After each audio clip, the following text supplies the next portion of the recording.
So in May of this year, I went with a group of friends from Robert Morris University on a 5-day bike trip from Pittsburgh to Washington, D.C. This is a record of that journey.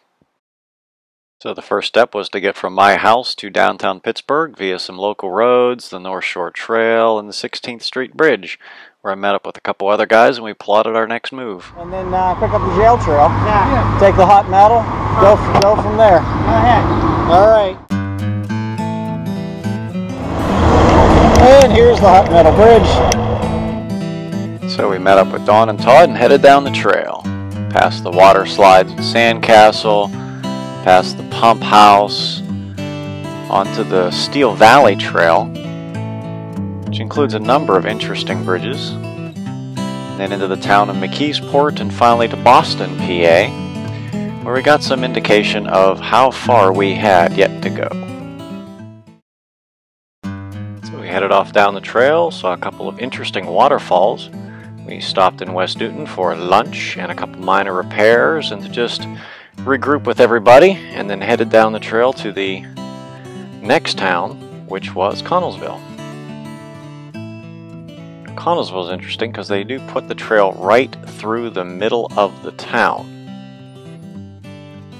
They also provide some distance measurements, and as you leave town you find you only have 15 miles till Ohiopyle, which is the end of the first day.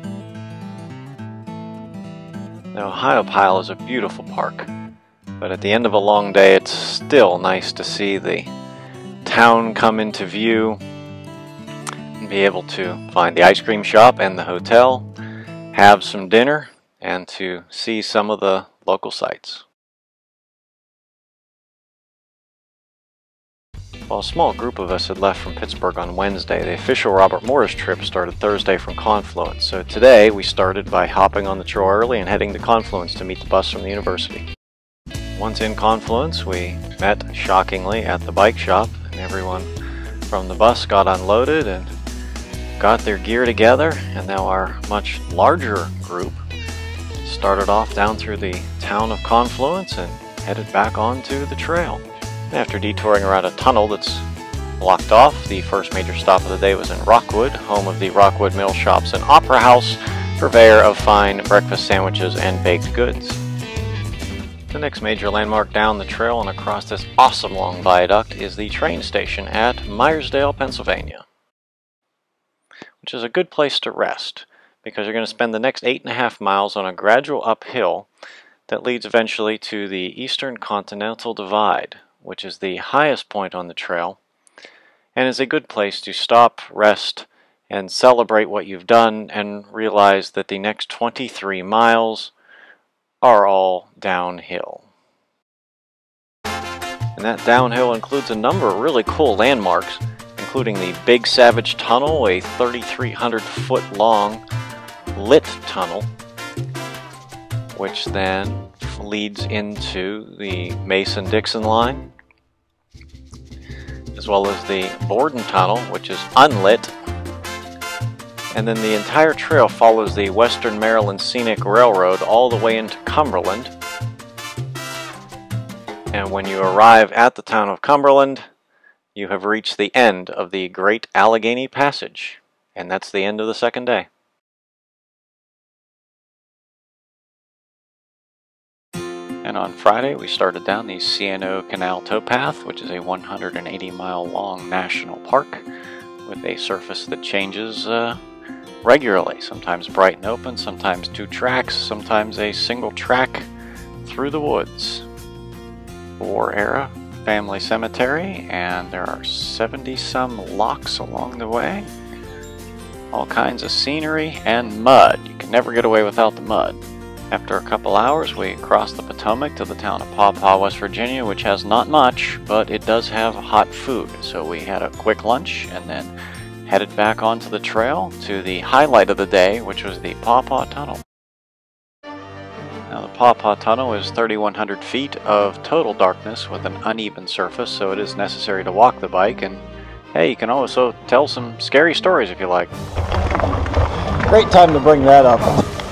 I saw a movie about this tunnel. It was just like this and everybody died. And after several minutes, we emerged unscathed on the other side.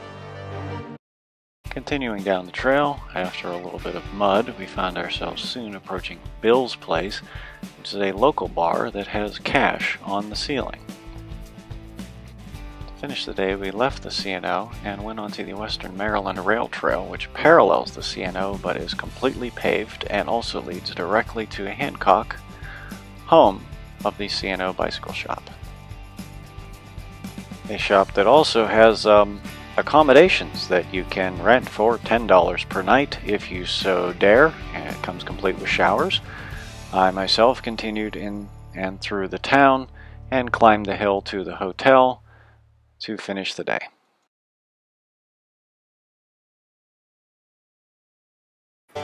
Saturday started out really bright and sunny, so we headed down for a deluxe breakfast at a local Sheetz and then headed back out onto the trail.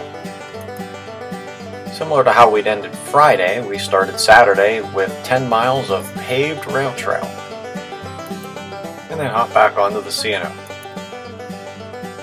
Saw some more locks and generally enjoyed a beautiful Saturday morning. Saturday included some stretches that were right down along the Potomac, so we got to see some cool views of a dam, as well as an indication that we were only 100 miles from our goal. Lunch on Saturday was in the town of Williamsport, so we had a brief stop for some sustenance and then continued on toward Harper's Ferry. A short while later, after meeting a couple of friendly folks with their horses, we ran into our major challenge of the day. Well, it turned out that after the prior week there had been some heavy rains and flooding, and so part of the trail was closed, and so we were diverted on a 7-mile detour on some local roads, which involved some climbing, but eventually we were able to get back on the trail and be about our merry way. Saw some more locks, some of which you can traverse by going across the top of a narrow wall instead of down on the trail, so that was fun. You know you're getting close to civilization when you start to see groups of people that are just out for a walk. And indeed, we were approaching Harper's Ferry. So when you arrive after a full day of pedaling, the first thing you get to do is to haul your heavy bike and bags up this curving long staircase, which leads to a footbridge, which then takes you into the historic town of Harper's Ferry. And after grabbing some dinner in the historical area, we headed to our decidedly modern hotel to rest up for the final day's adventure.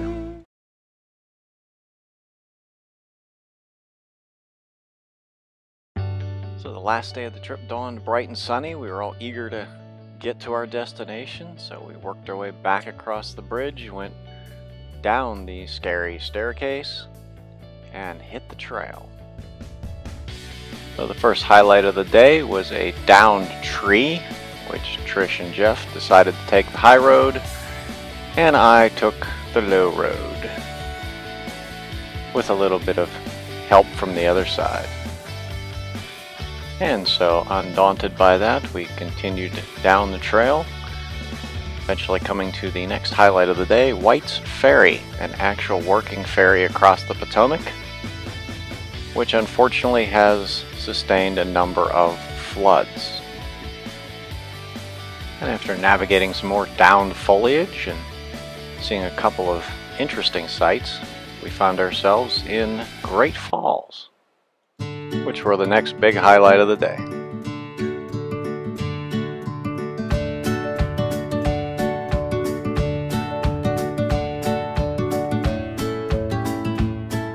And at this point, things start to get pretty crowded with all the folks coming down for Memorial Day.